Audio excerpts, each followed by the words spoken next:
Hello everyone and welcome to another Deadly Broadcast video. The devs have actually asked me to make a top 10 most requested features or changes or anything like that for the game.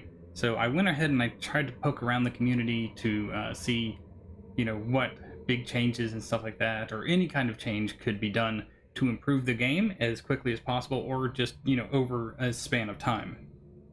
I wasn't able to get a lot of answers, mostly because I don't speak the native language, but I was able to get a few, and I'm going to go ahead and share with you what I think is the top 10 most requested stuff.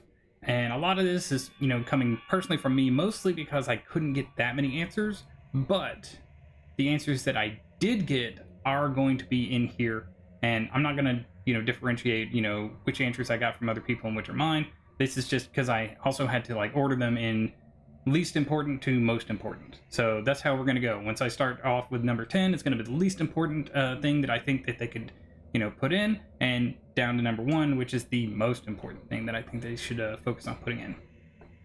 So without further ado, let's go ahead and jump into the top 10 with number 10.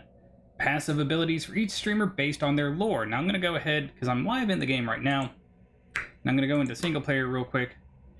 And we're going to look at the characters. As you can see, Emily tests makeup products on her channel. If you're wondering how to draw the best eyeliner or the best party makeup, don't forget to drop by Emily's channel. This is a little bit of her lore, little passive ability, stuff like that. I'm not really sure what we could give her. Maybe, she could, once a match, for 2 or 3 minutes, she could make herself up to look like a zombie, and the zombies think that she's her, so they don't mess with her for that amount of time or something like that. Maybe it's on a cooldown. Maybe you can do it every, say, 5 minutes, and for 1 minute you can walk around without the zombies or maybe even the boss noticing that you're there. Dave right here shoots unboxing videos of cutting-edge products on his channel. There's also plenty of used laptops, phone smashing videos. If you need to assemble a computer, ask Dave. Dave is a technical sort of guy. He knows his electronics. Maybe, his devices could do better, like maybe his cameras are just better than everybody else's, so he gets more likes when he takes pictures. Maybe his flash is a little bit brighter and stuns the boss for longer. Little things like that when it comes to each character. Each character does something different on their stream, so maybe they could bring something a little bit different into the game. These shouldn't be too overpowered of an ability, just something small to kind of set them apart from everybody else, because everybody can get the same abilities, but not everybody will have that same passive buff or, trick that they can pull off. Now, this is the least important thing right now. It's challenging enough that you can, get all their different clothing items and all the different abilities and stuff like that. But this maybe later on down the line, they want to differentiate the different streamers from each other beyond just a character model or a voice. This is something that they could do. After that, number 9, more items to spend in-game currency on. Now, we do know for a fact that the accessory tabs are coming soon, maybe in the next, after the next map update. With the accessory tabs, there's going to be things like glasses, earrings, jewelry, stuff like that are coming in to, kind of deck out your character beyond the hat, shirt, and the pants. So this is already something that's going to have a lot more money when you go to spend money. This is something that's already going to be there. But beyond that, they could maybe bring in things like they could ask to do... I'm trying to think. Maybe the ability to buy upgrades for the equipment that you get in the game, like the camera, the locator, the flashlight, stuff like that. Maybe you could, purchase a piece of equipment like skeleton keys. So, maybe 2 or 3 keys. Maybe the first set of keys you already have, and you can just, maybe go to the very first door that you need to open after activating the demon. Little things like that. Little pieces of equipment that could make, the game just a little bit different or a little bit easier or a little bit more streamlined just because you brought that piece of equipment in. But anything to spend the extra points on would be good. And after... following right up with that, number 8 is customizable stream interfaces in-game. Now, right now, when you play through as the streamer, you just see what the streamer sees. You're not seeing the actual stream and stuff like that, but you are seeing chat on the side of the screen, and you're seeing your challenges pop up on the top left of your screen. So maybe you could spend in-game currency on getting different stream interfaces to make like the chat box look a little different, or the announcement to look, the challenge announcement to look different. Different sound effects for things like, hey, here's a challenge, or you failed a challenge, or you succeeded a challenge. I think that would be nice. Even if you don't start out with a bunch of different ones, maybe there's like between 5 and 10 different interfaces. I mean, you can always go on Twitch and look at all the different, there's hundreds of thousands of different interfaces, and they all are unique unto themselves. So, tossing in unique interfaces every now and again, which would basically just change up the chat box and change up the alert sounds, stuff like that, would be a nice little addition to the game. Number 7, despawn the furniture that bursts through the doors after activating the demon. Now, on both maps right now, you go down some stairs. On the hospital, you go into the parking garage. On the prison, you go down into just some lower cells that has the generators and the Waterworks North and Infirmary. But you go down those stairs and you you activate the demon, and then when you go back up the stairs after, opening up the doors again, when you get to the top of the stairways, the doors burst open and a bunch of furniture comes flying out. With that happening, the furniture actually just stays there, and when you try and go up or down those stairs again, because you will have to eventually one way or the other, they can really get in your way, and you're having to like try and jump over them awkwardly, and sometimes there are zombies that are stuck in there. I'd just like to see those pieces of furniture that get burst into the stairway despawn maybe like a minute after the jump scare. The jump scare is perfectly fine, just maybe despawn those things so that players have an easier time going up and down those stairs, and it's not so crowded or awkward trying to get down them, because you can't really control how they land. And they never land in the same way twice. Sometimes, they're off to the side and it's fine. Sometimes they're cluttered up in the middle and, on top of each other, which not always the best. Number 6, look for native speaking voice actors and writers, just to go over, like maybe say if you're going into English, it's obvious with the accents. We can go real quick. Wanna eat pizza before going there? The camera is ready. Let's go, my love. Yeah, the accent alone tells you that these are not native English speakers. So when English speakers hear them, they can hear the accent. They hear like the slight differences in grammar, the slight differences in pronunciation. English has tons of different pronunciations, but when it comes with an accent, it's especially noticeable.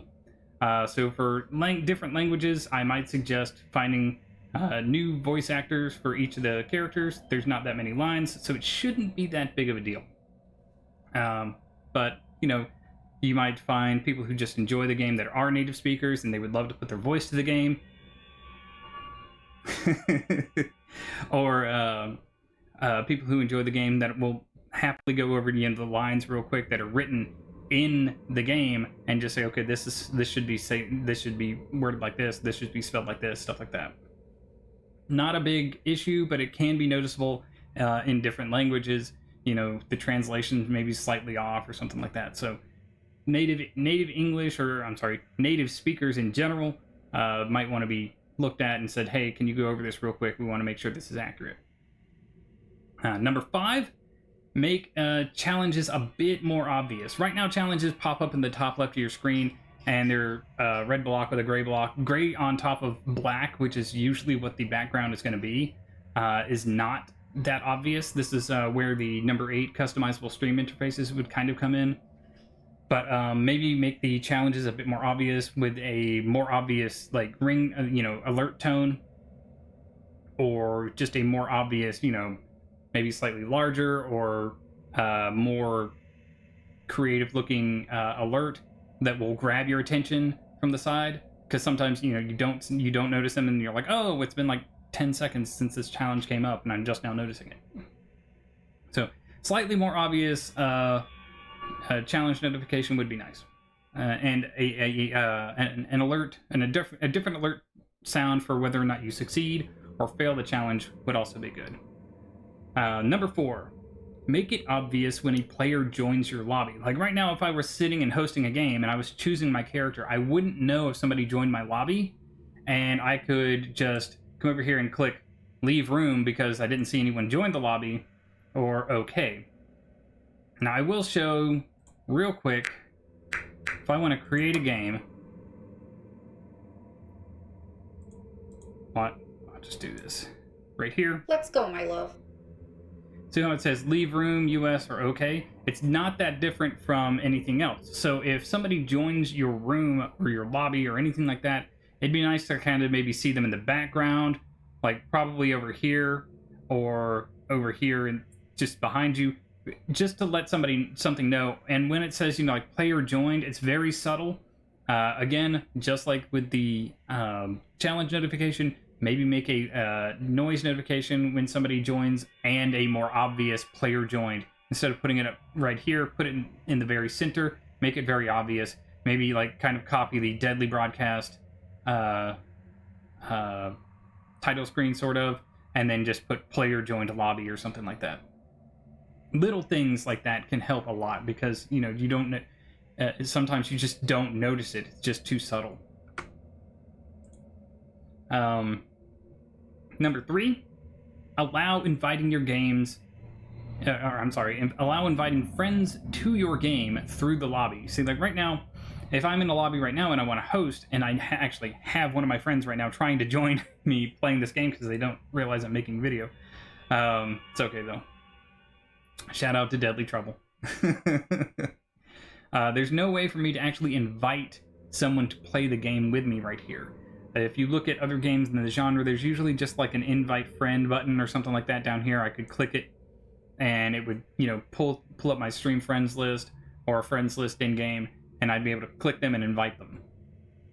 So a little something like that would help, when everybody's trying to make a game. Another little like side suggestion for this is once you're done with the game that you're playing with a group of friends, I would just institute a create a lobby or return to lobby screen instead of leave game, because leave game everybody has to wait until somebody makes the game again and then jump back in with them. Instead, this way you could just click return to lobby, or have it just bring you directly back to the lobby, something like that, after so long. And then everybody doesn't have to like scramble to get back into the same lobby again. Don't force the players to break up. Basically, better lobbies, I guess is what it boils down to. Number 2, multiple difficulty modes with different rewards. Now, a lot of different games in this genre offer difficulty modes where right now, like we have one difficulty mode right now, which is standard difficulty mode in Deadly Broadcast. Other games will have like normal, hard, or nightmare, or hell challenge, or whatever you want to call it. And each of those different challenges bring with them their own rewards. Later on down the line, I would say multiple difficulty modes or multiple game modes like randomizer or something like that, that offer rewards for completing them. Usually it's just a cosmetic reward or an achievement or something like that. Nothing major, nothing too difficult, but for higher difficulties, you might say that you need batteries to keep your flashlight going. Like you'd have to scramble around the map to find batteries for your flashlight. Or maybe it takes more hits to take down one of the demons and zombies, or get just something, more keys, what have you. But that, multiple difficulty modes, it keeps people playing longer because people like to challenge themselves as they master a game. And number 1, from this one is my personal opinion, for the biggest suggestion I would have for the game is to prioritize new content over polishing older content. Now, I know right now, and I'm not going to show it right now because I haven't gotten confirmation whether or not the devs want me to show it or not, but they have showed me a piece of a new asset that they've made for the hospital. And if I get confirmation while I'm making the video, I'll go ahead and toss it up on the screen. But right now they're wanting to polish up the old content and add in custom assets and stuff like that. I would suggest putting out the new maps that they have first, because more content gives you more time to go back and fix things. Like if they decided, you know, we're going to put out the fishing village this month, we're going to take a month to polish the old assets, bring up some other stuff while everybody plays on this on the new map. And then next month or 2 months from now, we'll put out the next map, because they already have two new maps, the fishing village and the cathedral. Let's say 2 months after that, they put out the cathedral. They've given themselves another buffer to continue working on new assets for the older maps. And if they take number 2 into consideration and put in multiple difficulty modes, then if say you have 3 difficulty modes with 4 maps, that's 12. That's technically 12 maps, because there's 4 normal modes, 4 hard modes, 4 nightmare modes, and it gives players something to work towards, especially if there's a reward at the end of those challenges. But I will say this right now, because I wanted to confirm. I wanted to see, how many people were working on the game, how many people were doing what they were doing for the game. It's a 2-person team, so when updates come out, we should acknowledge that it's a 2-person team, and one person's doing all the 2D and 3D modeling, the other person's doing basically everything else. So, updates right now, especially considering that it's a 2-person team, the new content is probably the most important thing to put out there, because the new content will allow them to work on the old content while people are gobbling up the new content. But that's my top 10 list of things that, could be added, changed, or implemented in Deadly Broadcast for right now. I think this is a pretty solid list. The game doesn't really need too much in the way of changes. They just need to work on fixing like the subtle things. I think it's in a really good state right now. It's very playable, it's very fun, it's a very active game. But there are a few tweaks and things here and there that they could do to just kind of really bring it up. See, like right there, Deadly Trouble just joined, but it was like this subtle, like, sort of thing. There was nothing that actually told me they joined the match, and for me to really notice it, I just happened to be looking at the screen at that time, and it did that. So a little noise notification, or a much more obvious boom, sort of like a stream notification, ding, someone joined the someone joined the match. That's going to be it for today's video, though. I hope you all enjoyed it. If you have any other suggestions for the game, let me know down in the comments. If you think there's you agree with it, also let me know. Thanks for watching the video. I hope you all have a great day, and remember, stay positive.